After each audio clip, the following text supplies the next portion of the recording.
Well, you set the stage on last Tuesday's recruiting segment that on Wednesday and Saturday, there are going to be a lot of visitors coming to the University of Notre Dame. How would you sum up the weekend for the Irish coaching staff? Yeah, it was good. You had a couple of big 2025 targets.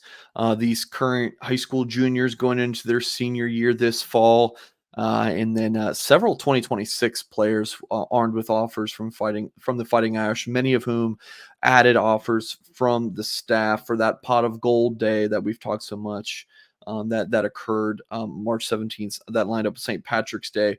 So, Darren, I wanted to go through a few of the prospects, and um, the four we're about to discuss all on the defensive side of the ball.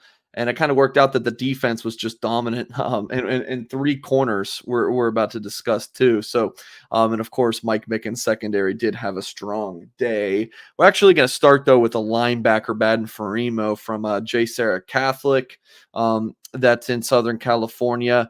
You know, we I feel like we've been talking about him so much, Darren. This four-star linebacker, top 100 overall prospect, who seems to be, the closely considering the most, I would say USC, Notre Dame, and Ohio State. The feeling going into the trip was he's a tough cookie to crack, but sources felt like Notre Dame led there, and that's the feeling coming out of the trip. But again, he's just kind of difficult to read. He doesn't give away too much. So I wrote more about him at blueandgold.com in my Gold Standard article that ran on Monday. So if you like some of the recruiting nuggets I give on these interviews, Darren, Fighting Irish fans can check out even more at blueandgold.com. But the read right now on Faraimo coming off of his Notre Dame visit is that, the Irish, I think, at least are at the top of his mind, and that he's going to take his official visits, and Notre Dame will likely be a destination for him. But he's working at his own pace. I think Ohio State is going to be tough to beat. USC always is as well. And when we've talked about Faraimo's recruitment in the past, we've drawn parallels to Kingston Viliamuasa, another Southern California linebacker, who his final three schools was that same group of USC, Notre Dame, and Ohio State. And of course, he picked the Fighting Irish. Faraimo did link up with Kingston Viliamuasa, and Blue and Gold's Kyle Kelly had an extensive interview with Faraimo after the trip, and you can find that article at blueandgold.com. Moving forward to these corners, Darren, so much with Notre Dame recruiting, it's the Fighting Irish versus in-state U, right? So we just talked about Faraimo. Notre Dame's battling USC. Here with Trystan Haynes from Midwest City, Oklahoma, four-star cornerback in the 25 class. I think it's really he likes Miami and Texas A&M. I really think it's going to come down to Oklahoma and Notre Dame. His visit went really well. I really like where the Irish stand. Going into the trip, Darren, I logged a prediction for him to eventually land at Notre Dame. We'll see if that comes to fruition. He didn't give any kind of silent commitment over the weekend. Notre Dame would have loved that, but that didn't take place. Notre Dame's going to continue to push for him this spring, and he has an official visit scheduled for Notre Dame and Oklahoma, A&M, and Miami for June. But I think Notre Dame is going to continue to push for him this spring, and we'll see what they can do. Obviously, Notre Dame would love to get him locked in before the official visits, because when you take the OVs, who knows what can happen. So Notre Dame is going to keep pushing for Trystan Haynes, and we'll see how it goes. Going back to Southern California, Darren, how about this? Brandon Lockart from Los Angeles Loyola, class of 2026, so a rising high school junior. Nation's number 39 overall player, number 2 corner in the country. He's been committed to the Trojans since this past October, just feels comfortable at USC. You gave the commitment to the local school, but clearly he's keeping his recruitment open. I think Notre Dame is a team to watch for Brandon Lockart. 6'1.5", 165 pounds is what he's listed at by On3. 2 websites have him listed as the number 1 corner in his class.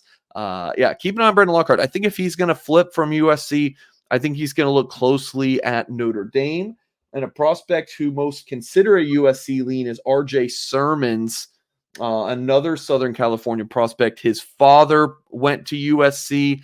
I believe he had a brother play at Northwestern. Academics, very important in this family. Simmons, also at Notre Dame this past weekend. Heard his visit went phenomenally well. This is another 2026 prospect, top 100 player, number 5 corner per the On3 industry ranking. Yeah, this visit went extremely well. And look, I know some folks who listen to me talk, Darren, probably say, well, Mike, you say all the visits go well. There are times that I hear that they don't go particularly well. And I say that in my reporting, maybe not in those exact words, but there's just a prospect this week who committed elsewhere to a school, and it was shortly after Notre Dame visit, and I had heard that it wasn't the best visit out there. But I'm telling you, these 4 that we're talking about, these trips went really well. RJ Sermons, my sources were buzzing about how well that one went, especially. So, yeah, I mean, it's tough to go into Southern California and land some of these prospects, but Notre Dame's done it in the past, and they're certainly going to look to do it here. I want to go back to the 24 class for a second. You mentioned KVA, and there's a lot of buzz about him in spring practice. What do you remember about watching any film on him? Kingston? Yes. Really what everyone says, just his kind of ability to read and so well. When I saw him at the All-American Bowl, it was like he was in the huddle with the offense, and he knew it was going to happen before it happened, just like a sixth sense. It was really impressive to just see him just be able to read what the offensive linemen were doing, know exactly where the ball was going, and get to the ball with his burst. So, he may not have the God-given, super long arms or, just a freakishly big frame or something like that. But he's certainly above average at the very least in those areas. And then look, he's a big kid. He moves sideline to sideline well. I don't know if he has the elite athleticism, but that brain and his ability to read things, top of the line, top notch stuff.